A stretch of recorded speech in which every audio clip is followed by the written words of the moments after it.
So, Telangana అక్షర chit fund private limited వాళ్ళు మోసం చేశారు అని చెప్పేసి ఇక్కడ ధర్నా చౌక్‌లో ధర్నా చేస్తున్నారు బాధితులు.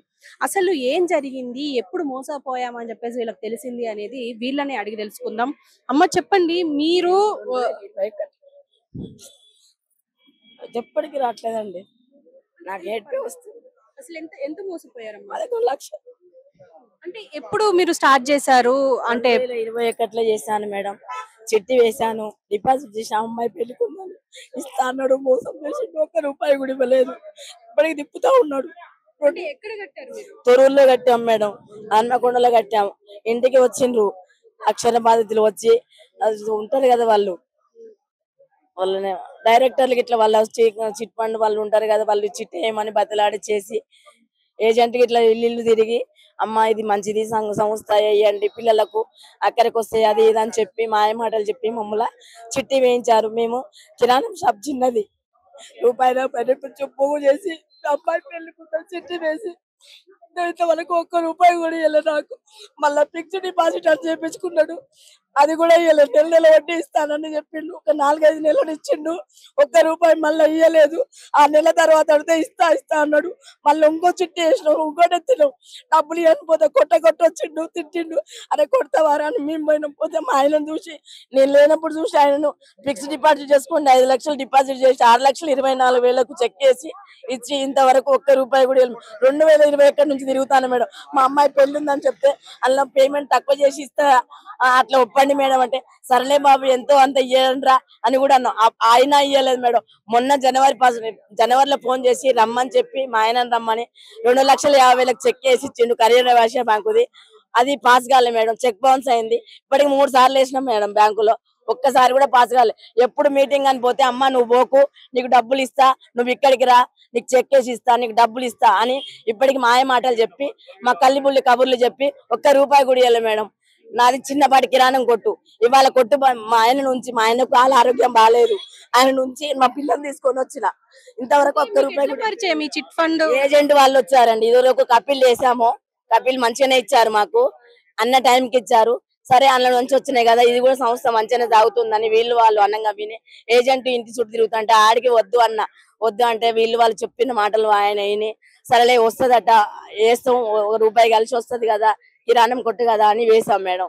కానీ ఇంత మోసగాడు ఇంత దగాకోరు అని అనుకోలేము మేము. అంటే మీరు డైరెక్ట్ గా ఈ శ్రీనివాస్ ఆయన భార్యతో ఎప్పుడైనా మాట్లాడారా? మాట్లాడలేదు. ఆయనతోని మాట్లాడాం. శ్రీనివాసరావు ఎన్నో సార్లు ఫోన్ చేశాడు. మొన్న కూడా జనవరి 10 ముందు డిసెంబర్ ఫోన్ చేసి ర్యాండమ్ అని మా ఆయనకు నాకు ఫోన్ చేసి మాట్లాడిండు. మీరు 30 తారీఖు మీటింగ్ పోకండి, మీరు అటు పోతే మీకు ఫలితం లేదు, మీకు ఫైదా లేదు, అక్కడికి పోతే మీరు నా దగ్గరికి రండి అంటే మేము ఖమ్మం పోయినాం.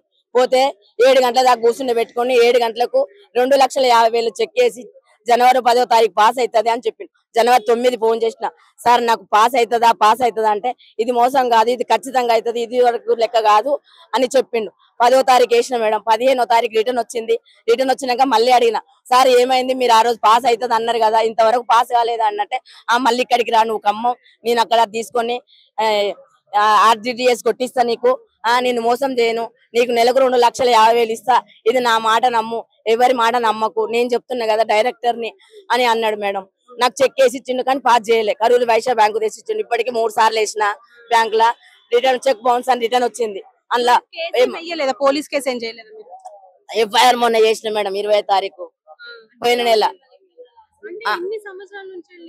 ఇస్తా అంటుండే కదా మేడం. ఇదివరకు కమిషనర్ కాడికి పోయినాం కేసు పెడతా అంటే వద్దు అన్నాం. సార్ ఆయన ఎప్పుడు ఇస్తాడో అడగండి అంటే అప్పుడు ఇస్తా అని మాట ఇచ్చి మహిళలకు 20% లెక్కిస్తా ఫస్ట్ ఒక 2 నెలలనే అన్నాడు. 2 నెలలు వేసిండు మేడం.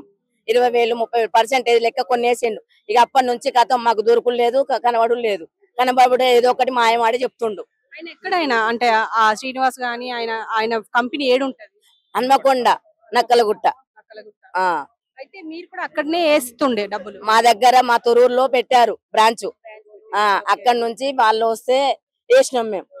అట్లా ఇప్పటి వరకు కూడా అదే ఏజెంట్లు ఒక్కడు దొరుకుతలేడు. శ్రీనివాసరావుని కూడా తందామని చూస్తే దొరుకుతలేడు. అమ్మని ఇస్తాను దండం పెడతాడు. అమ్మ శ్రీదేవమ్మ బాగున్నావా, అమ్మ ఎంకన్నా బాగున్నావా అని అంటాడు. కూర్చో అంటాడు.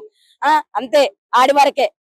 ఏది లేదు ఇంతవరకు. మా అమ్మాయి పెళ్లి ఉంది సార్, మా ఆయనకు ఆరోగ్యం బాగాలంటే నేను ఇంకా నన్ను ఆపరేషన్ చేయించుకొని నీకు డబ్బులు ఇస్తా అని 2,50,000 చెక్ వేసి ఇచ్చిండు. పాస్ చేయాలన్నా వద్దా? పాస్ చేయలే. ఇప్పటికి 3 సార్లు బ్యాంకులు వేసిన, ఎగేస్తాడేమో ఆగేస్తాడేమో 3 సార్లు పైసలు లేవనే వచ్చింది. ఎన్నిసార్లు ఇప్పుడు కూడా ఎక్కడ ధర్నా అయినా పోడు. మొన్న పోయిన నెల 20వ తారీఖు FIR జోడించి కూడా వచ్చిన. ఏమన్నా నువ్వు పోలీస్ కేసు పెడతావు కదా, అది పెడతావు కదా, ఇది పెడతావు అంటారు. నువ్వు ఇయ్యనప్పుడు ఏం చేస్తావు మేడం? మరి పోకుంటే ఎన్ని రోజులు అనున్నావు? రూపాయి జమ చేసి కిరాణం కొట్టి మీద ఏమొస్తుంది మేడం మాకు? రూపాయి అమ్మాయి పెళ్లికి ఉంది, ఆరోగ్యాలు బాగుండాలి అని చేస్తే వారి ఇట్లా మోసం చేస్తే ఏం చేయాలి మేము? ఇప్పుడు ఈ 2021 వేసిన నేను, ఇప్పటి వరకు 2025 ఇంతవరకు ఒక్క రూపాయి రాలే. ఇప్పుడు ఇస్తా మాపిస్తా అంటుండు, కనబడతలేడు. కనబడ్డప్పుడు చెప్తాడు ఇస్తా అని, నీ రూపాయి ముంచను, నీకు ఒక్క రూపాయి కూడా ఎగ్గొట్టను, ఇస్తా అంటాడు. ఏది తప్పించుకొని ఇప్పుడు 2000 ఇప్పుడు జనవరి నుంచి దొరుకుతలేడు. గవర్నమెంట్ తలుచుకొని న్యాయం చేయాలి, మాకు డబ్బులు ఇవ్వాలి, వాడిని అరెస్ట్ చేయాలి, వాడిని ఆస్తులు అన్ని జప్తు చేయాలి, మాకు న్యాయం జరిగేటట్టు చేయాలి, మాకు డబ్బులు కావాలి. అంటే ఎంతమంది ఉన్నారు? ఎంతమంది మోసపోయిన 10,000 చాలా మంది ఉన్నారు మేడం, లెక్క లేదు మేడం. చాలా మంది ఉన్నారు, నాతోటి బాధ్యులు చాలా మంది ఉన్నారు. అందరికి న్యాయం జరగాలి, వాడిని అరెస్ట్ చేయాలి, వాడిని వాని భార్యను కొండలరావును రమేష్ ను రాజేందర్ ను వాళ్ళు ఎందరు ఉన్నారు అందరిని చేయాలి, అరెస్ట్ చేయాలి, వాని ఆస్తులు జప్తు చేయాలి, అందరికి న్యాయం జరగాలి, ఎవరి డబ్బులు వాళ్ళకి ఇప్పించాలి మేడం. మీరు చెప్పండి, మీరెంత మోసపోయారు? నా పేరు చైతన్య అండి. మేము వరంగల్ పోచం మైదానం బ్రాంచ్. నేను టైలరింగ్ అండి. 5 lakhs చిట్టి మాకు 2021లో స్టార్ట్ చేశారు చిట్టి. 2 ఇయర్స్ పైన కట్టాము చిట్టి. మేము లిఫ్ట్ చేద్దాం అనేసరికి సో జెండా ఎత్తేసింది, లేపేసిండ్రు అన్నారు, అంటే దివాళ తీసింది అని చెప్పారు.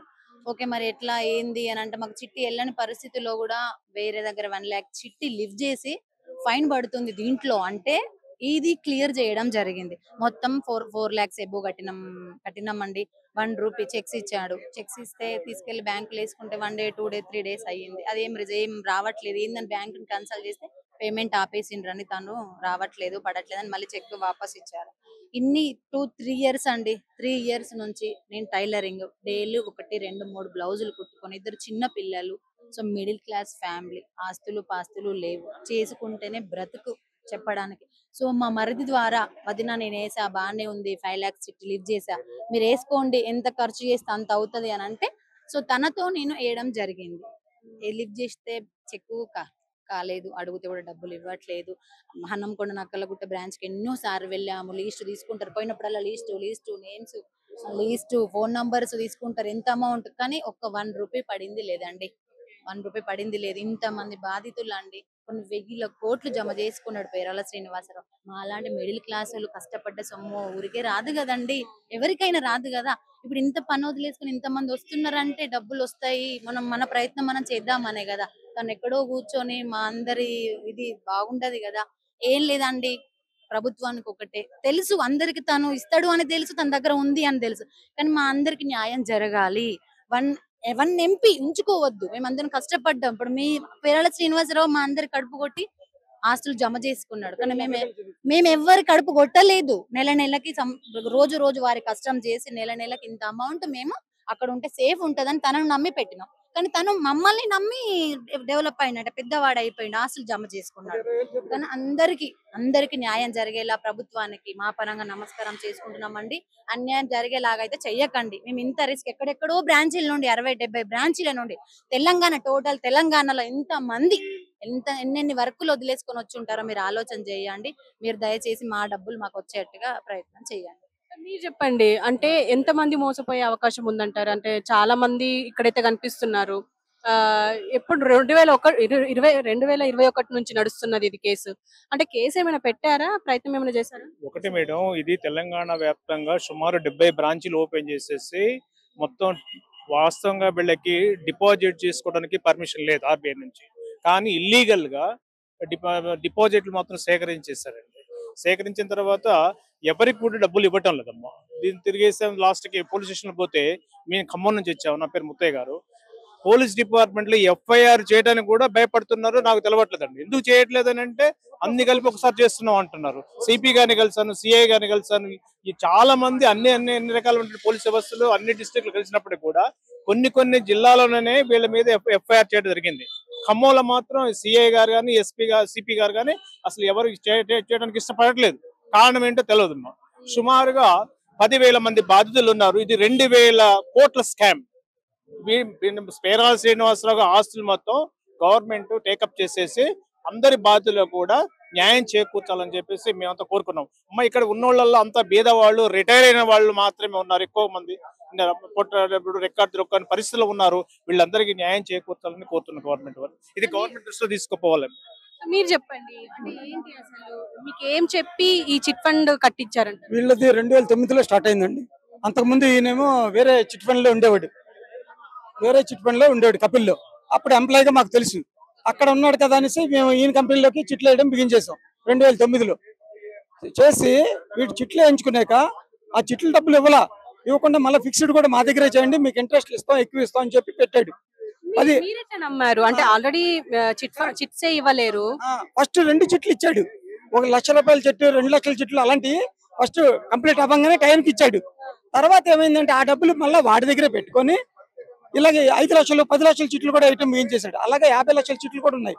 చేసి అవి పాడి అమౌంట్ వాడి దగ్గరే పెట్టుకొని ఇంట్రెస్ట్ ఇస్తామని చెప్పి ఇంట్రెస్ట్ ఇవ్వలేదు, అది ఇవ్వలేదు. 2001 నుంచి అవన్నీ ఆపేసి మెచ్యూరిటీ అమౌంట్ లో వస్తాయి, ఈ సంవత్సరం నుంచి అన్న ఎక్కువ ఇవ్వాల్సి వస్తుంది, రిటర్న్స్ ఇవ్వాల్సి వస్తుంది అనగానే అవన్నీ ఆపేసి వీడు కనపడకుండా పోయాడు. అయితే 2021 నుంచి ఈ గేమ్లు ఆడడం బిగించేశాడు. రీసెంట్లీ కూడా ఇంత గొడవలు జరుగుతున్న 4-5 సంవత్సరాల నుంచి వీడు ఇవ్వకపోయినా రీసెంట్లీ కూడా దొంగ ఏజెంట్లు పెట్టుకొని వాళ్ళ కమిషన్లు ఎక్కువిస్తూ రీసెంట్లీ 2025లో కూడా 2025 జనవరిలో కూడా డిపాజిట్లు చేపించాడు. ఎలా నమ్ముతున్నారు వీళ్ళంతా? అదే వీళ్ళందరినీ ఒక దగ్గరికి రానివాడు, ఎక్కడెక్కడ డివైడ్ చేస్తూ వీడు మీకు ఇస్తాం అని ఒక్కొక్కరిని పిలిపించి మీకు ఈ నెల ఇస్తాను దొంగ చెక్కులు ఇస్తూ ఇవ్వకుండా ఇవన్నీ టైం పెడుతూ. ఫర్ ఎగ్జాంపుల్ పనీష్ నాయుడు అని ఒకడు ఉన్నాడు, నవంబర్లో మొన్న 5 నెలలు కరీంనగర్ లో జైల్లో ఉన్నాడు, బయటకు వచ్చాడు. పనీష్ నాయుడు అని ఒకడు ఉన్నాడు, వాడిని ఒక బ్రోకర్ గా పెట్టుకొని ఏజెంట్ గా పెట్టి వాడికి కొన్ని గవర్నమెంట్ లింకులు ఉన్నాయి. వాడి ద్వారా వీడేం చేశాడంటే ఇతనే మధ్యవర్తి, ఇతని ద్వారా మేము ఆస్తులు అమ్మి మీకు ఇస్తామని చెప్పించి అలాగే టైం వేస్ట్ చేసుకుంటూ వచ్చాడు. ఎవ్వరికి ఇవ్వాల, అమౌంట్లు ఇస్తానంటే చెప్తాడు, ఇవ్వడు. కానీ ఆస్తులు అమ్ముకుంటూ కామన్ ఆస్తులు ఉన్నటువంటి అక్షర ఆస్తులన్నీ అమ్ముతూ ప్రైవేట్ ఆస్తులు వాడి బినామీ పేర్లు పెట్టుకోవడం చేశాడు. వాడి పిల్లం పేరు మీద 20,000 చేతగాడు, వాడి పిల్లం ఈ రోజున జాగ్వార్ కారులో తిరుగుతుంది. అందరూ డైరెక్టర్లు వీళ్ళ మీద కేసులు వస్తాయండి, వాళ్ళని తీసేస్తున్నాడు, వాళ్ళ డైరెక్టర్లే తీసేసాడు. పిల్లల్ని అమెరికాలో చదివించుకుంటున్నాడు. వీడు ఇప్పుడు బెయిల్ మీద ఉన్నాడు, ప్రతిరోజు వచ్చి సంతకం పెట్టి వెళ్ళాలి. అందరూ కలిసి ఒక కేసు పెట్టొచ్చు కదండి. పెట్టాం, అందరం కేసు పెట్టి ఈ రోజున ఇక్కడికి రాగలిగాం.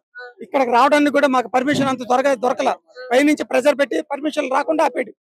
అయినా సరే వచ్చింది, 1-2 నెలలుగా తిరిగితేనే ఈ పర్మిషన్ వచ్చింది. ఈ రోజున ఇక్కడ ఇంతమంది ఇప్పటి వరకు ఇంతమందిని కలవనివ్వాల.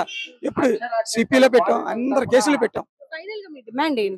మాకు రావాల్సిన డబ్బులు మాకు ఇవ్వాలి, వాడి ఆస్తులు జప్తు చేయాలి, వాడి ప్రాపర్టీస్ అన్ని జప్తు చేసి మాకు ఆస్తులు మాకు ఇవ్వాల్సిందిగా ప్రార్థన. వాడి ఆస్తులు మాకు అక్కర్లా, మా ఆస్తులు మాకు ఇవ్వనండి, వాడి ప్రాపర్టీ వాడు ఉంచుకోమన్నాడు. లేని పక్షంలో వాడి ఆస్తులు సీల్ చేయండి. చిన్న కేసులకే దొంగ దొరకపోతే వాళ్ళ ఇంట్లో వాళ్ళని పట్టుకుని జైలు వేస్తారు.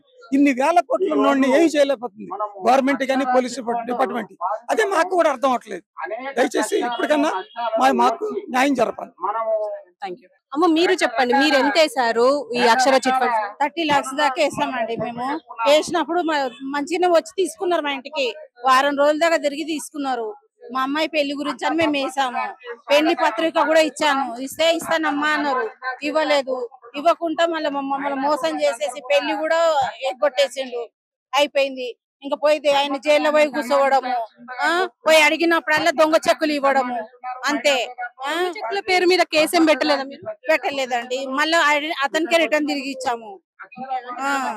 రావట్లేదు అనేసి తిరిగి ఇచ్చేసాము, అంతే అయిపోయింది. అంత మటుకు ఇది అయిపోయింది. ఇంకా మళ్ళా మధ్యలో ఎన్ని జాగాలలో ధర్నా చేసినా గానీ ఏది పోలీసు వాళ్ళు పట్టించుకోలేదు, ఏ పోలీసు వాళ్ళు కూడా పట్టించుకోలేదు. ప్రజావానికి వెళ్ళినాము, ప్రజాభవన్కి వెళ్ళినాము, అదేంది మహబూబా పూజకి వెళ్ళినాము, హన్మకొండ దగ్గరకి వెళ్ళినాము, ప్రతి జాగాలకు వెళ్ళినాము, ధర్నా చేసినా గానీ మాకు ఫలితం లేదు. ఇప్పుడు ఇక్కడికి వచ్చాము, ఇదన్నా మీరు ఫలితంగా చేసి మమ్మల్ని చేస్తారనేసి మేము మీ దయతో మాకు పైసలు ఇప్పిస్తారనేసి మేము అడుగుతున్నాము.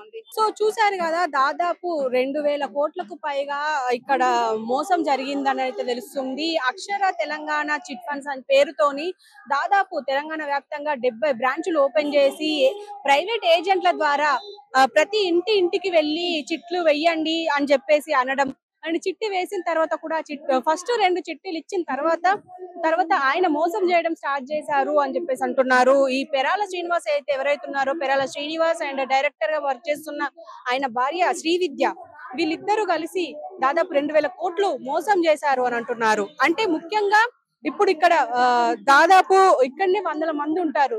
తెలంగాణ వ్యాప్తంగా 70 బ్రాంచుల్లో వేల సంఖ్యలో ఉండొచ్చు. ఎందుకంటే దీనంతటికి సంబంధించి ఖచ్చితంగా ప్రభుత్వం దీనిపైన దృష్టి పెట్టాలి అని అంటున్నారు. ఎందుకంటే 2021లో మొదలైంది ఈ స్కామ్, కానీ ఇప్పటి వరకు దీనిపైన ఎలాంటి చర్యలు తీసుకోవడం లేదు. ఈవెన్ పెరాల శ్రీనివాస్ కూడా ఇప్పుడు ఇస్తాను అప్పుడు ఇస్తాను అనడం, చెల్లని చెక్కులు వాళ్ళ చేతికి ఇవ్వడం, వీళ్ళు ఎంత అమాయకులనంటే ఆ చెక్కు చెల్లడం లేదు అని చెప్పేసి డైరెక్ట్ వెళ్ళి అతనికే ఇవ్వడం, ఇవన్నీ జరుగుతున్నాయే గానీ అది చెక్ బౌన్స్ కేసు కింద అసలు కేసు కూడా నమోదు చేయలేదు అని అంటే వీళ్ళు ఎంత అమాయకులో ఇక్కడే అర్థమవుతుంది. దాదాపు 10 లక్షల నుంచి మొదలు పెడితే 30 లక్షలు 50 లక్షలు అంటే ఇప్పటి వరకు ఇవ్వాల్సిన డబ్బులు వీళ్ళకు. ఎందుకంటే పెళ్లికనో లేకపోతే ఇల్లుకనో దేనికో ఒకదాని కోసం వాళ్ళ దగ్గర ఈ పెరాల శ్రీనివాస్ దగ్గర డబ్బులు వీళ్ళు వేశారు అని చెప్పేసి తెలుస్తుంది. ఫిక్స్డ్ డిపాజిట్ అంటే చిట్టీలు వేసిన తర్వాత దాన్ని లేపుకునే టైంకి దాన్ని ఫిక్స్డ్ డిపాజిట్ గా మార్చుకోండి అని చెప్పేసి చెప్పడం, ఇలా చాలా రకాలుగా వీళ్ళ డబ్బుని మొత్తానికి వాడేసుకున్నారు, ఆస్తులు సంపాదించుకున్నాడు ఈ పెరాల శ్రీనివాస్. కానీ ఇంతవరకు దీనిపైన పోలీస్ వ్యవస్థ దీనిపైన అసలు చర్య